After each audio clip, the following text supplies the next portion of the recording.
My name is Leroy Blevins. Welcome to Mysteries and Histories.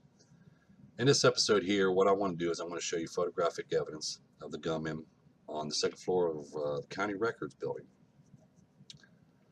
Now, what I'm going to do is I'm going to pull up first this frame here. In this frame, this is from the Bell film, as you see here. We can see JFK right here. We see Mrs. Kennedy right here. We can see Agent Hill standing right here. There's actually somebody hanging out this window. This is when he was driving down Houston Street.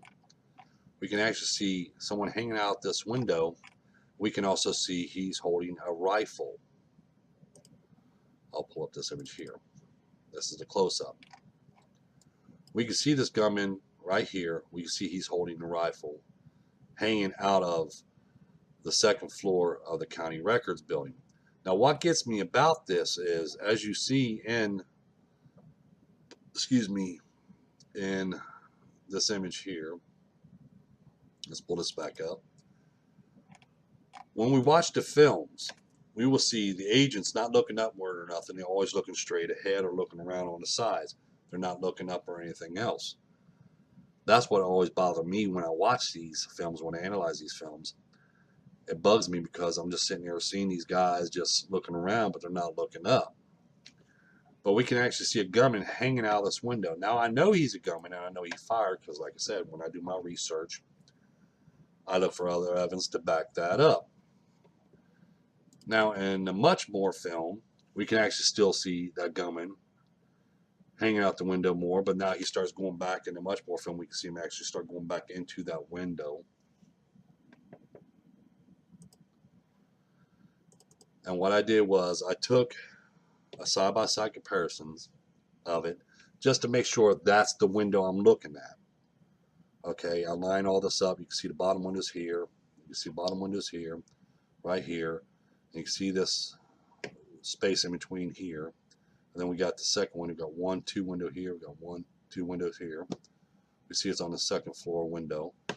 I had to make sure that these films line up with one another and that person's in that same location. Now, next thing I did was I started analyzing other films to back up. Like I said, what I do is I find something, I put it down on file. I don't mention nothing about it until I find positive proof of everything. This is from the Hughes film. Now, as I was watching the Hughes film frame by frame, I found that there was actually a shot fired out of that second floor window. So now I have the Bell film that shows a gunman with a rifle in his hand. And I see in the Much More film, we see the same gunman with a rifle in his hand as he was coming back in the window. Now in the Hughes film, the Hughes film here, we can see a shot being fired from that window. So next step I did was I had to make sure that where this shot happened and where it took place at. So what I did was, my next thing to do was to line up again, as you see here, line up again the locations of the windows, and we see the gunman right here, and we see this flash coming from that same window, that shot being fired. So the next thing I did was I went ahead and analyzed this, and I put this together. As you see, when that shot was fired, we see this car is getting ready to turn. Now remember, Alt Jen's image was taken by frame 254, I think it was, of the Zapruder film. Now JFK was already shot in the back and in the back of the head, and Governor Connally was shot in the right side when this image was taken, as you will see in my other video I made. Now when I pinpoint this shot and I start moving the cars back and stuff, this is the shot to JFK, first shot to JFK in the back of his head. Because I knew the first shot from my research, first shot came from Oswald on the 6th floor Texas School Book Depository, because that bullet entered JFK's back, exited his throat, past Governor Connally's head, and struck the chrome inside the windshield between the sun visors. I knew that shot because, like I said, at this point, there was 3 shots fired when Alt Jen's image number 6 was taken. 3 shots was already fired. So when we go back, we line this up, okay?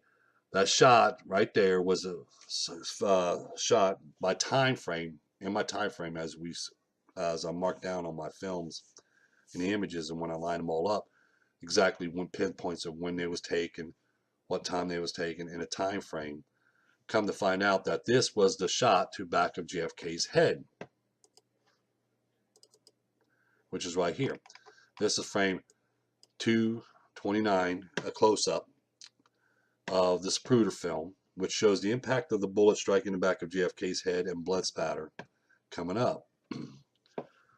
Okay, now at this point, now I know who took this shot, where this shot came from, and what location is, and the gunman.